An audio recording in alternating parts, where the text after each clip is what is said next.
How many different coloured women have you kissed? Are you standing at that microphone? No, standing. We're waiting for someone to come down. Okay, go ahead. You've kissed green women, blue women? Green women are the best. They have a minty taste to them. Look at you. Turn around and face the audience. Let them see you. Look at that. And he lives in that big towering building that in the center of Dubai. What's the name of that big tower? The Burj Khalifa? It's Khalifa. Burj Khalifa. It's that tall building. You live in it, don't you? No, I thought it was you. You hang around outside then. Okay, so my question is not Star Trek related, okay? So you know this movie, Halloween, right? Halloween movie. Yes, now, as many of us may know or may not know, the main villain, Michael Myers, wears a mask, and from what I've heard, the mask was based on a mask of Captain Kirk, right? So my question is, can you recall what was your first reaction hearing about this, that someone uses your face to make this villain? That's funny. So, in this movie Halloween, any of you know the movie Halloween? So the director wanted some frightening thing in the guy who was terrorizing people. So he sent somebody out to the store to find a mask. Well, during Star Trek, since there were many times I had to wear a makeup of some kind with a beard or old age or whatever, they made what they like to call a death mask, which is they put plaster on your face and straws, air straws, you know, come out of your nose. So now you're lying back, completely enveloped in clay, with two straws sticking out of your nose, and you can't move your face, otherwise you'll spoil the impression in the clay. And you have to stay there quite a while, at least in those days. And the clay got hot the water evaporated, as it dried, it got hot. So, unless, I'm trying to think of something else where it's so uncomfortable. MRIs. If you're taking an MRI, you know, the thing is boom, boom, boom, it's pounding, and they say don't move, because if you move, you gotta stay there another 40 minutes. That's what the clay plaster death mask is like. You don't dare move, otherwise they have to do the whole thing over again.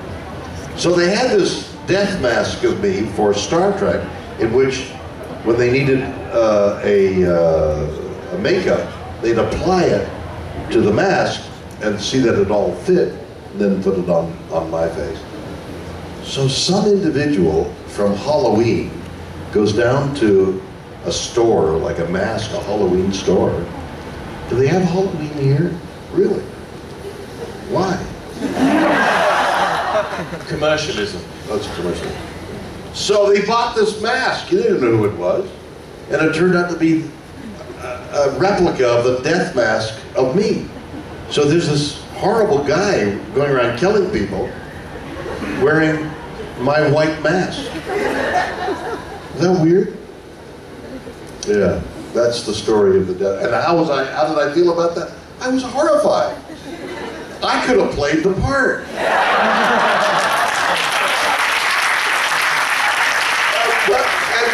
And the addendum to that is, on Halloween, I used to take my grandkids.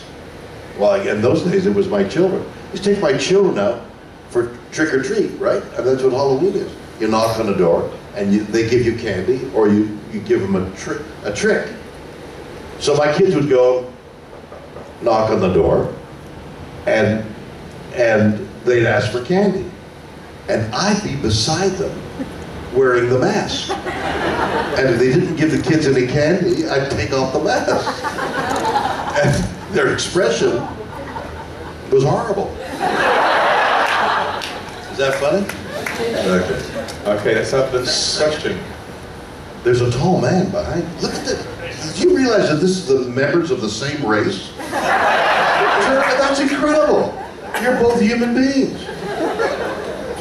That's Chewbacca? He chews tobacco?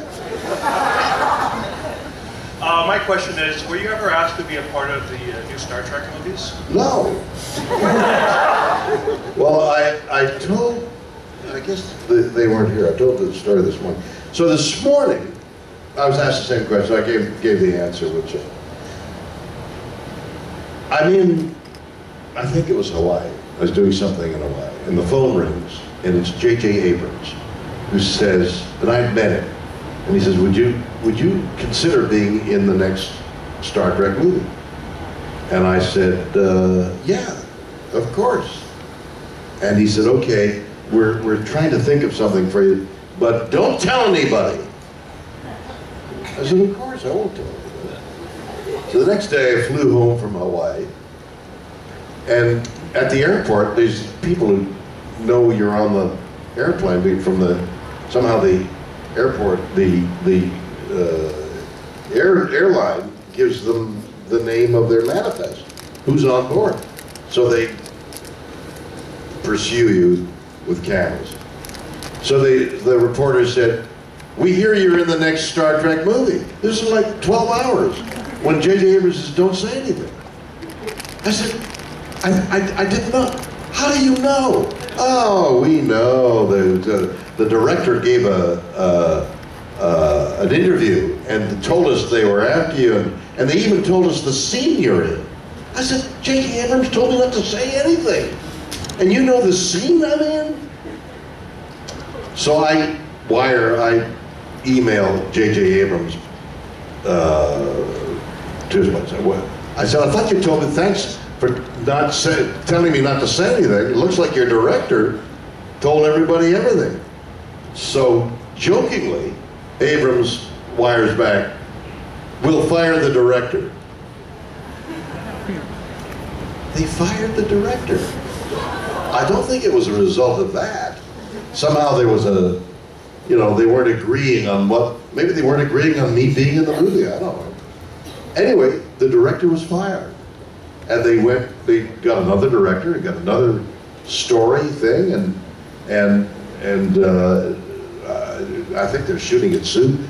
J.J. Abrams was in town shooting Star Wars. He's in Abu Dhabi. Why do you think, I'm going to ask y'all a question. Why do you think J.J. Abrams, this has happened to me once before. I was doing a pilot. I did a pilot of a half-hour comedy that we called Bleep My Father Sings. It was on for a season. The guy who directed it was famous. Half-hour comedy director. What was his name? I thought you were a fan. What's his name? William? No, what was his name? Does anybody remember? I don't know. Who directed the pilot? Anyway, he's famous for having a lot of successes. So he directed the one I was in, the pilot, and he also directed Molly and Me, which is a very popular show in the United States right now. He directed both, and both sold. So now he was faced with the dilemma of which show should he go with. So he decided to go with Molly and Me, not my show. I thought, why did he do that? He loved me, I loved him. And he was really great friends with the producers and who were also the writers. Why did he choose Molly and Me? Well, a year later, my show was canceled and Molly and Me is a huge success because he knew something that I didn't know. So why did J.J. Abrams choose to direct either Star Wars or Star Trek? He has both, he's doing both. Why did he choose to direct Star Wars and not Star Trek? Well, he did. What? He did both. No. He did Star Trek, the first two. But this third one, he had a choice between directing Star Wars and Star Trek, and he chose Star Wars and not Star Trek And I've got traumatic stress disorder from the previous show where the guy chose Molly and me because he knew something. Does J.J. Abrams know something about Star Trek I don't know? I'm sure not. You sure? I'm sure not. Okay. I think it's just the power of the mouse. The power of the mouse. The power of Disney. A guy has J.J. as a name. Maybe he's not good at spelling. Can he be trusted? Yeah, maybe it's simplistic. How do you spell it? A J. You know, repeat that, please. What kind of a name is that?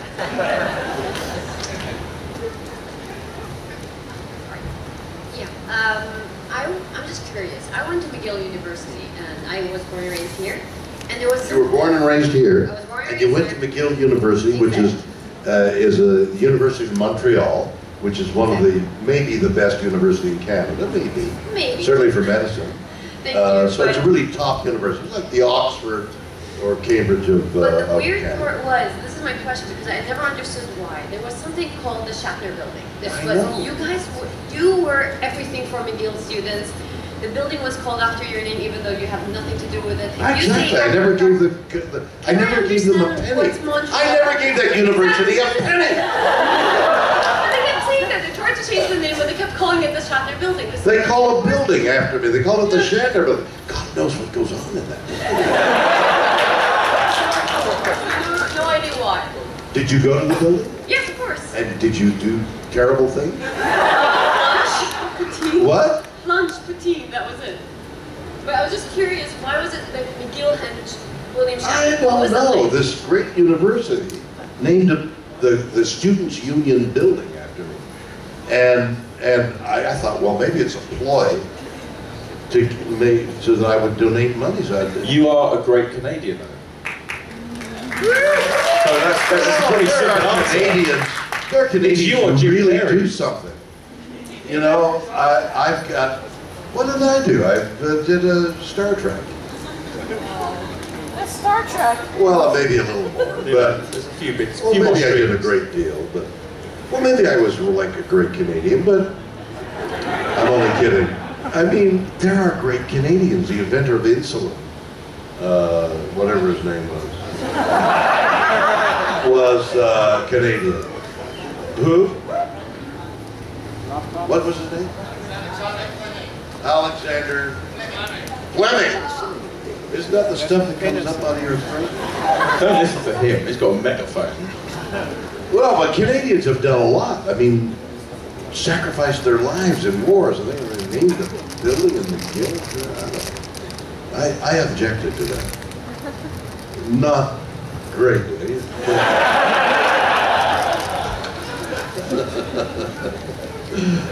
Please. Hi, Bill. Hello. I actually have two questions. Two questions. One, I'll try and weave them together in a jazz way. one of course, we're all here because you're Captain Kirk. Yes, thank you. We thank Comic-Con for bringing you to Dubai. But you played other characters. Yes, one or two. T.J. Hooker and Denny on Boston Legal. A lot more than that, but those are... Yeah, of course. But these are the three main ones. Which one was your favorite?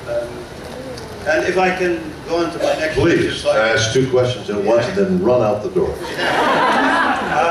You wrote a trilogy of books about Captain Kirk coming back from the dead. More than three, yes. Yeah, three and then some more.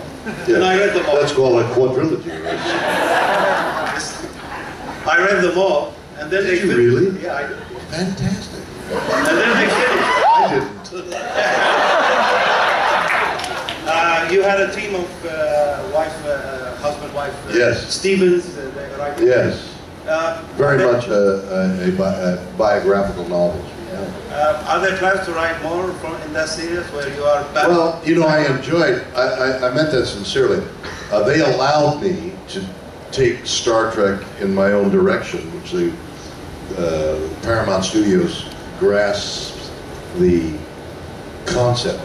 For example, they wouldn't let me use in a television show I worked. I was going to call it "How Star Trek Changed the World." Because you can't use the word Star Trek with it. I said, well then I'll put it, how Captain Kirk changed the world. You can't use the term Captain Kirk. So I had to call it how William Shatner changed the world. I mean, it just went against everything I'm telling you about. Like, I didn't change the world. But I had to, in order to make the show popular enough to people to see it, Shatner turned the world. What is interesting to me is the people that I worked with on how William Shatner changed the world, which was a special. Next year, the 2016, is the 50th anniversary of Star Trek. Can you imagine the shows that started 50 years?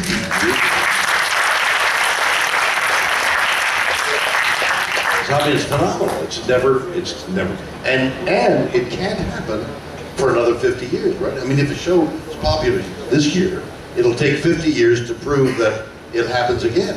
So none of us will be around. I certainly won't be. And I expect that, except for the little girl that asked the question about your favorite Martian, you're all going to die with me. No, you're going to be dead. You won't know the answer. So the question is, has that phenomena, will it ever happen again? I could say no to you, because you'll be dead by the time you prove it could be. You see how the logic of it works? Okay. That's why they named a building after me instead. And so, I had witnesses, I was threatened by answered the Captain question. I was just in the middle of an answer. This is my tendency to roam on about, but it's interesting, because the questions aren't. But some questions are. So they allowed me to write these books in which I took Captain Kirk and Star Trek in a whole other direction, in which I used my own life, dramatic things that happened to me, I used them as the fulcrum of the book, of that particular book, and wrote a science fiction novel around an event as I got older. Captain Kirk keeps getting older, and the wearing of age on both your mind and your body, which takes place after the age of 25, I think it is, you start declining.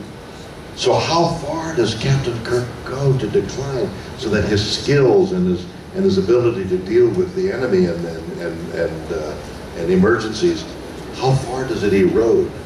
Those were the books I wrote about Captain Kirk. He got older like I did.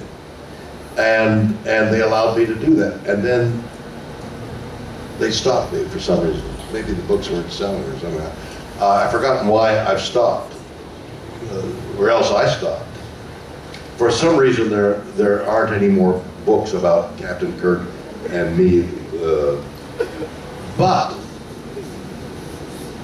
and this is what I was alluding to, 50 years, 2016 is the 50th anniversary of Star Trek, and I think that there is a celebration to be had of a showbiz phenomena that is 50 years old. Is what I'm saying interesting? Yes. So I'm trying to sell a show that celebrates 50 years. How do you do that? How do you, it's not like an award show like you're all sit down, and ladies and gentlemen, now presenting, there's no award. It's 50 years old. It's a celebration. What do you do? Kickstarter. That's funny. So, it's called a rhetorical question. I really want to answer it. I really don't want to answer it. Because you don't know any more about it than I do, and I don't have the answer. So, so my thought was that the ideas in Star Trek, the race relationship, for example, race in the United States is constantly evolving and progressing, but evolving. It goes up, goes back, goes up, but it keeps evolving worthwhile, at least, you know, a lot of people think so. But it's still a large question in the history of the United States. So Star Trek tackled that question at least twice.